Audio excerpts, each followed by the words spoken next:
There's a propane heater sitting on the curb outside a junkyard in Spokane, Washington. It's dented on one side. The knob is cracked. Someone taped a handwritten note to it that says, "Free, doesn't work." Ren picks it up and puts it in the back of her truck. That's where the story starts.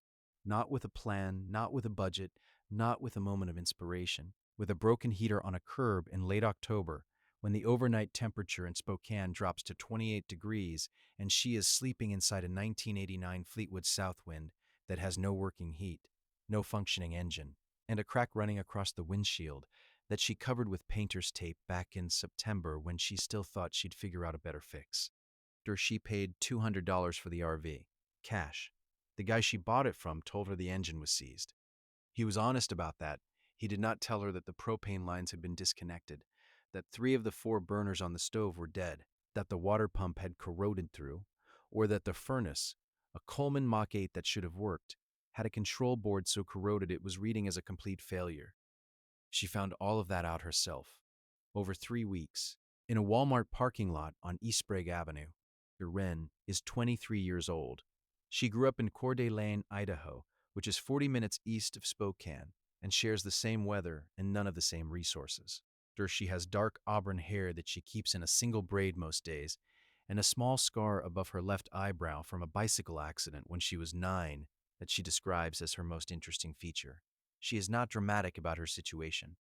She doesn't use the word homeless the way some people use it. Like a verdict, she says she is between places, which is technically true and also a description that covers a lot of ground. She lost her apartment in August. The landlord sold the building to a developer. She had 30 days' notice and no savings account because she'd spent the prior 6 months paying off a medical bill that came from an ER visit she didn't see coming. She has one sibling, an older brother in Phoenix, who she is not close with. She has a dog named Mac, a 6-year-old cattle dog mix who was the primary reason she did not try to get into a shelter. Most shelters in Spokane don't take pets. She knew that before she even looked into it. So, the RV, $200 in late September, cold coming. The first night she slept in it, the temperature inside the RV dropped to 41 degrees by 4 a.m. She knows that because she bought a $7 digital thermometer at Walmart and stuck it on the wall above the dinette. Max slept pressed against her legs. She wore a down jacket and still woke up 3 times. She did not panic. That's the first thing worth understanding about Ren. She is not a person who panics. She is a person who makes lists. And the next morning, before the sun was fully up, she sat at the dinette with a cracked composition notebook and wrote down every single thing wrong with the RV in the order it needed to be fixed to make it livable before November. The list had 11 items on it. Heat was first. Most people, if you asked them how to heat a dead RV with no working furnace, would say, get a space heater, plug it in, done. And that works, if you have shore power, meaning a place to plug in. She didn't. The Walmart parking lot tolerated RVs, but it didn't have hookups. She was running on a 100-watt solar panel. She'd mounted on the roof in the first week, which could charge her phone and run a few LED lights, but could not run a standard 1,500-watt electric space heater without draining the battery bank in under an hour. So that answer was wrong for her situation, even if it's right for someone else's. The thing most people don't understand about propane heat in a dead RV is that the furnace being broken doesn't mean propane is useless.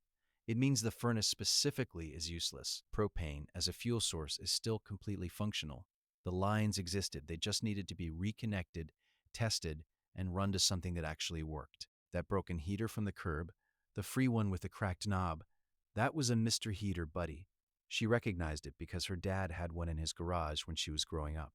She brought it inside, took the knob apart, and found that the ceramic igniter had a hairline fracture. That's the most common failure point on that model. The repair is cheap. A replacement igniter costs around $11 online. She ordered one to the Walmart for store pickup. 4 days later, she had a working propane heater. But she didn't run it right away, not connected to anything, not without understanding what she was dealing with first. There is a version of the story where Ren gets lucky fast and everything clicks into place in a weekend. That is not the story.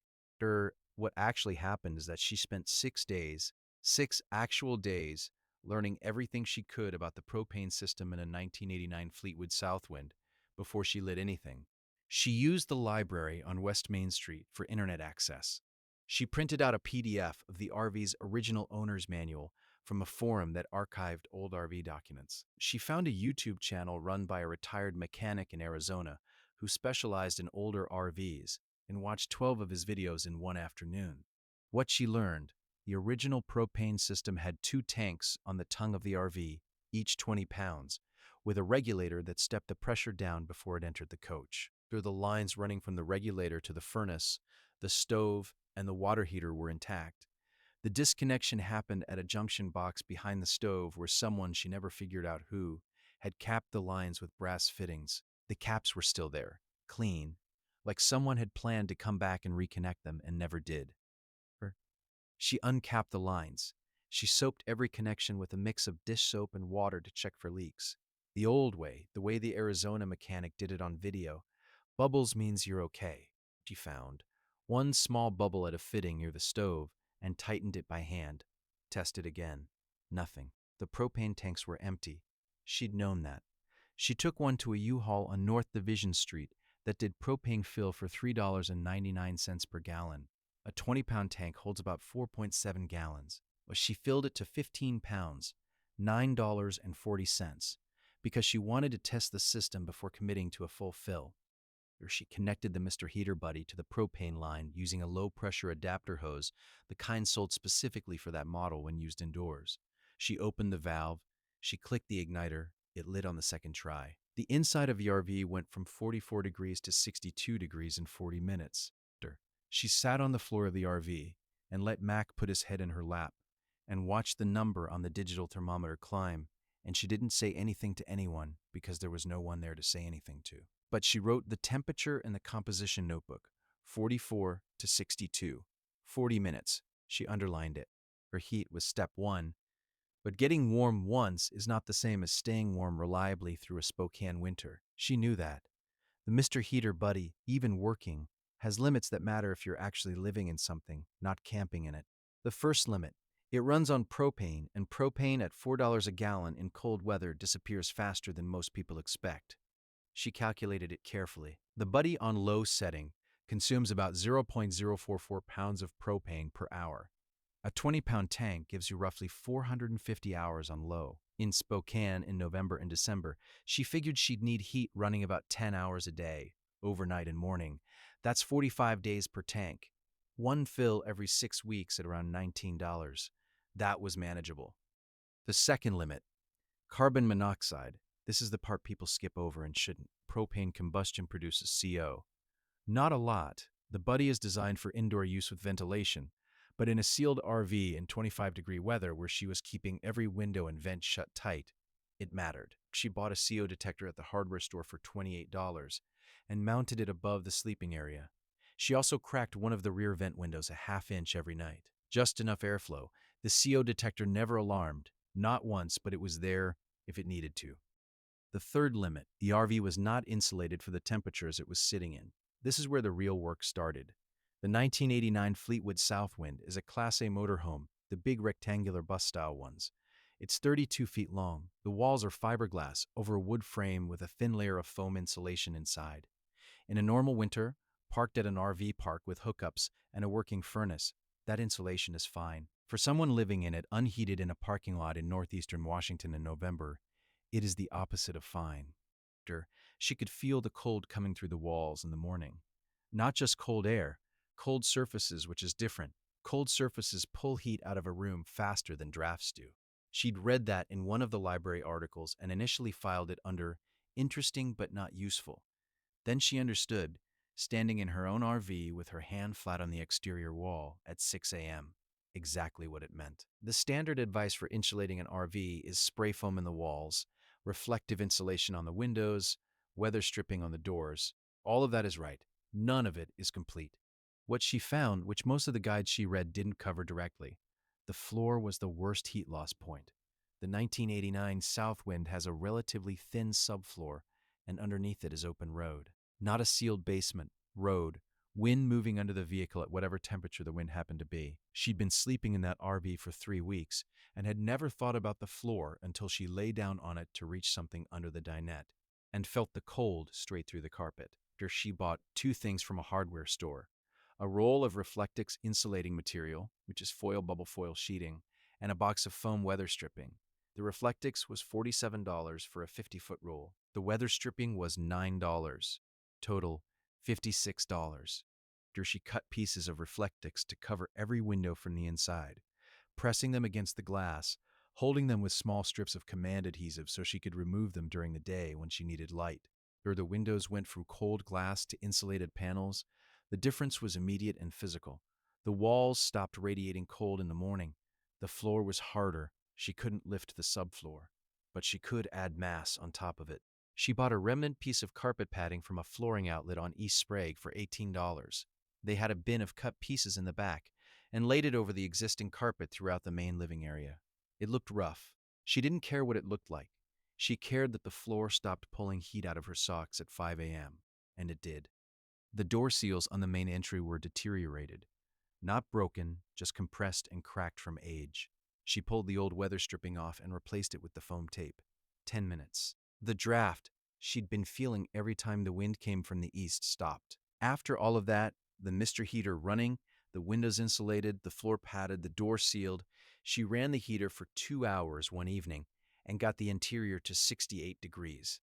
Outside, it was 31. She wrote that in the notebook, too. There's 68 inside, 31 outside. The gap mattered more than either number alone. The second week of November, she moved the RV. The Walmart on East Sprague had been fine. Nobody bothered her. But she'd learned from talking to other people living in vehicles in Spokane that a church parking lot on the South Hill allowed overnight stays if you registered with the office and followed a few basic rules. No loud noise after 10, no fires, move once a week so the neighbors didn't complain about permanence. You went to the office, filled out a form, shook hands with the facilities coordinator, a man named Dale, who had a mustache and said only Max welcome too when she mentioned the dog, and moved the RV there the next day. It was a better spot. There was a covered area nearby that blocked the worst of the wind. The church had a bathroom she could use during office hours. There was a water spigot in the parking lot that Dale told her was on all winter, and that was significant because water was the next item on her list. The water pump in the RV was dead. The tank held 40 gallons when it worked, but without a pump, she had no running water, or she'd been managing with gallon jugs. 2 a day, sometimes 3 in the morning when she needed to wash up before the library opened. That works for a week.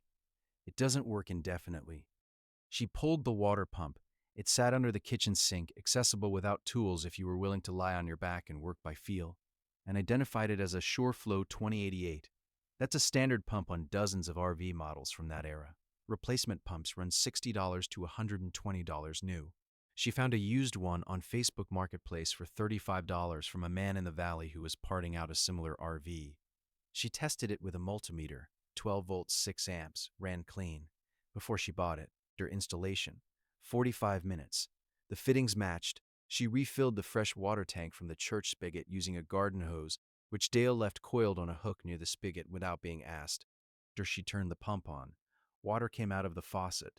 She stood at that kitchen sink for a moment longer than necessary. Then she washed her hands. There is a period in late November where she doesn't write much in the notebook. Not because things weren't happening, but because things were working. She had heat. She had water. She had a CO detector that hadn't alarmed. A propane tank with weeks left on it. A dog that slept through the night instead of shivering. And a church parking lot where nobody was hostile. What she had, in plain terms, was a livable space. Not comfortable. Not warm enough that she could wear a t-shirt at 6 a.m. She was still layering, but livable. The difference between 28 degrees outside and 41 inside versus 28 outside and 64 inside is the difference between enduring something and actually inhabiting it. Here she started going to the library less and sleeping longer. That sounds small. It isn't. The other thing that happened in that period, she started talking to other people. Not because she sought community exactly, but because in the South Hill Church parking lot, there were 2 other vehicles. A minivan with a woman named Sandra, who had 2 kids and was waiting on a Section 8 placement, and a conversion van belonging to a 26-year-old named Thomas, who had been living in it for 8 months and and she noticed this immediately, a small wood stove pipe sticking out of the roof of his van. She knocked on his door the second morning. Thomas was from Chehalis, Washington, a small town about 6 hours west. He'd built the mini wood stove setup himself from a kit, a small cast iron box stove meant for tiny homes, vented through a single wall pipe out the roof with a rain cap. He burned small pieces of scrap wood. He collected pallets that businesses left out, broke them down, let them dry. He had a stack behind his van, maybe a quarter cord covered with a tarp, where she asked him how long the install took. He said 4 days. She asked if he'd ever had a chimney fire. He said once, in month 3, when he'd let creosote build up. He'd cleaned the pipe with a brush after that and hadn't had a problem since. She filed that away, not as something she needed, the propane was working, but as a backup. Information is its own kind of insulation. December in Spokane is not the worst month. The worst month is January, when the highs drop into the teens and the overnight lows go below zero on the bad nights. She knew this. She'd spent her whole life in the region. She was not going to be surprised by Spokane in January, but she needed to be ready for it. And being ready meant testing what she had before she needed it. She ran the heater every night in December on low.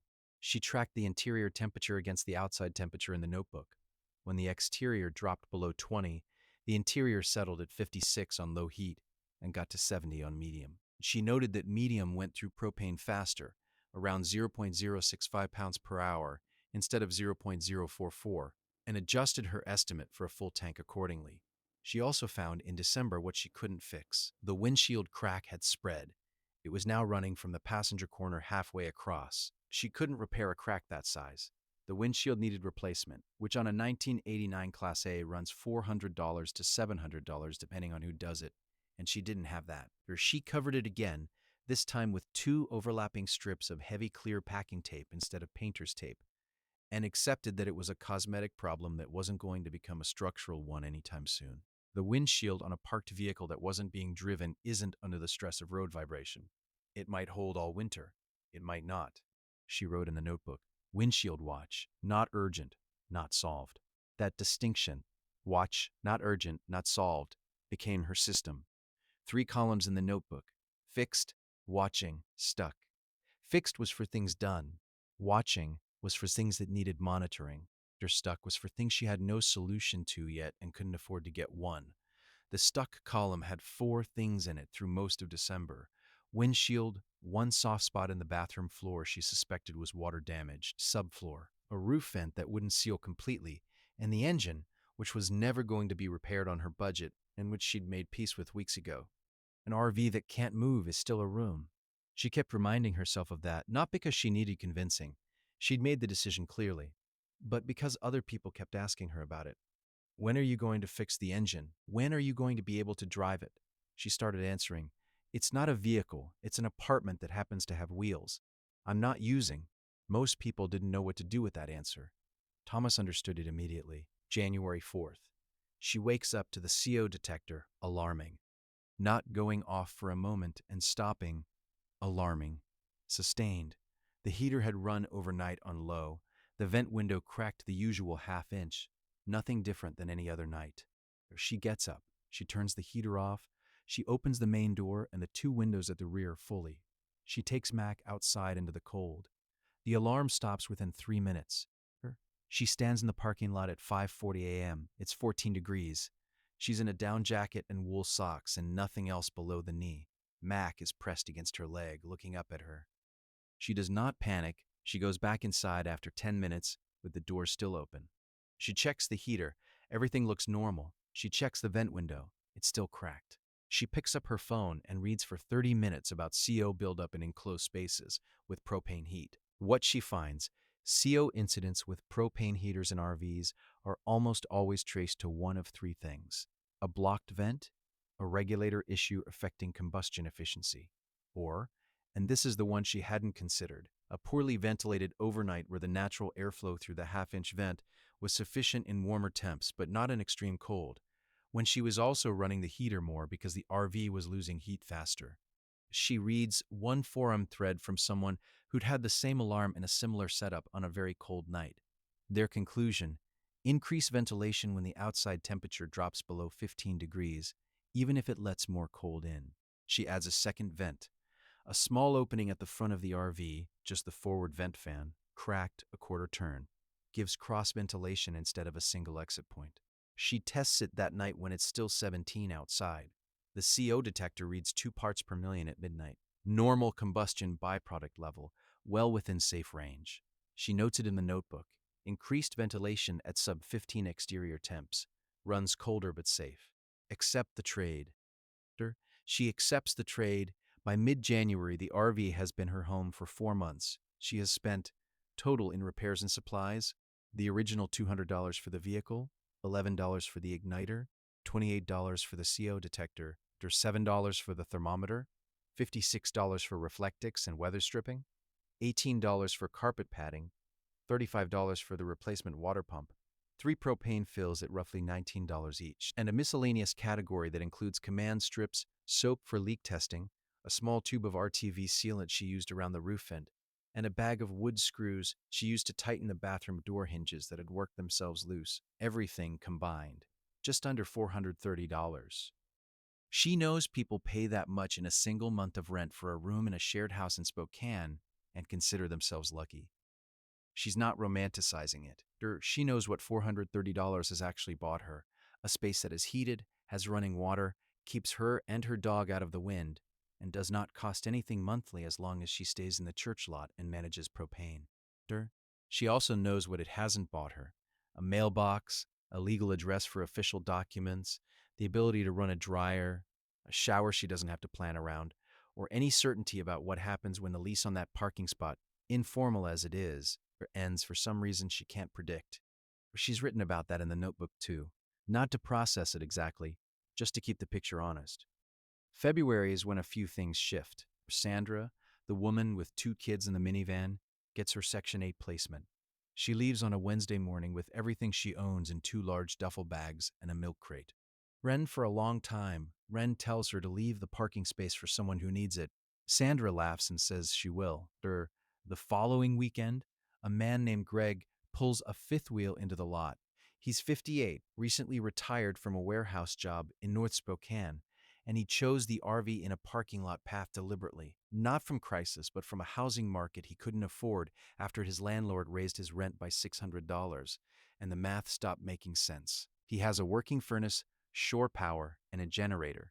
He's never lived in a vehicle before, and he's scared of everything he doesn't know. He knocks on Ren's door on the second day. She ends up spending 4 hours with him, walking him through what she knows, not as advice, not as teaching, just as someone who has already been through the specific mistakes he's about to make. Or she shows him the reflectix window insulation trick, the weather stripping on the door, the importance of the CO detector, the propane math. She doesn't tell him what to do. She tells him what she did and what she'd do differently. He takes notes on his phone. Thomas watches this from his van. Later, when Ren gets back, he's sitting on an overturned pail outside his door with coffee in a thermos. He says, "You should be charging for that." She says, "Charging for what?" He says, "What you just did." She says she doesn't know enough to charge for anything yet. He says, "You know more than Greg does." She sits on another overturned pail. Thomas has several, and thinks about that for a while. Their March comes in cold and then breaks quickly, the way it sometimes does in eastern Washington. By mid-March, the overnight lows are back above freezing most nights, and the days are getting long enough that the solar panel is doing real work again. Contractor, she stops running the propane heater by mid-morning. She opens windows during the afternoon. Max starts spending long stretches of time outside in the sun. The RV made it through a Spokane winter in a parking lot with no hookups, no working engine, and a propane budget of under $60 total in heating costs. The windshield crack is in the same place it was in December. The bathroom floor soft spot hasn't gotten worse. The roof vent that doesn't seal fully is now less important because she's venting anyway. The things on the watching list are still being watched, and none of them move to the stuck list. She does not feel triumphant about this. Triumph isn't quite the right word. What she feels is something more like she assessed a problem correctly, solved the part she could solve, accepted the limits of what she couldn't, and the result was that she made it through. That's it. That's the whole sentence. She does feel something else, though, which is harder to name. It's something about having been colder than she wanted to be, alone more than she wanted to be, without solutions to things for longer than she would have liked, and having made do, and made do well enough that she's sitting here in March with Mac asleep in a patch of sunlight on the floor of an RV that she bought for $200 and that kept them both through a Spokane winter. That's not triumph, but it's something. The question she gets asked most When she tells the story to people at the church lot or the library or the hardware store where the staff started recognizing her, was it worth it?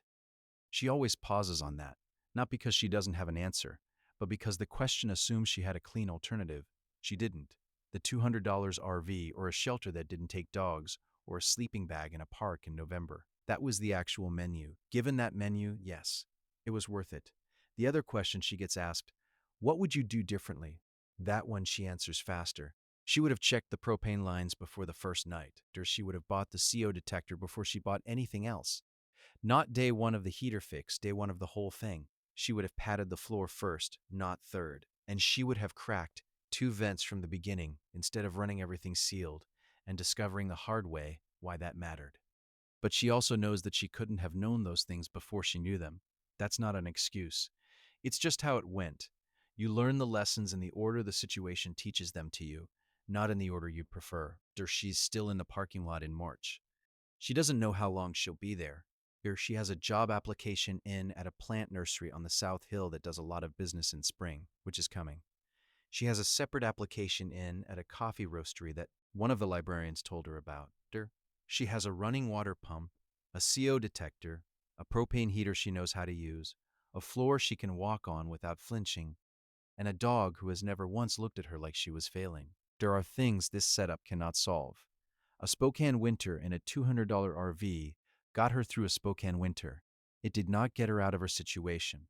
It did not replace the apartment she lost. It did not fix the medical bill, or the savings account, or the volatility of informal parking arrangements, or the fact that she has no fixed address for direct deposit or mail. Those things remain exactly what they are. What it did, it kept her alive, housed and warm through the hardest 4 months. And it did that for $430.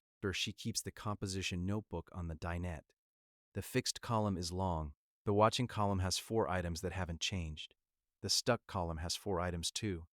She's left space at the bottom of every page for new ones.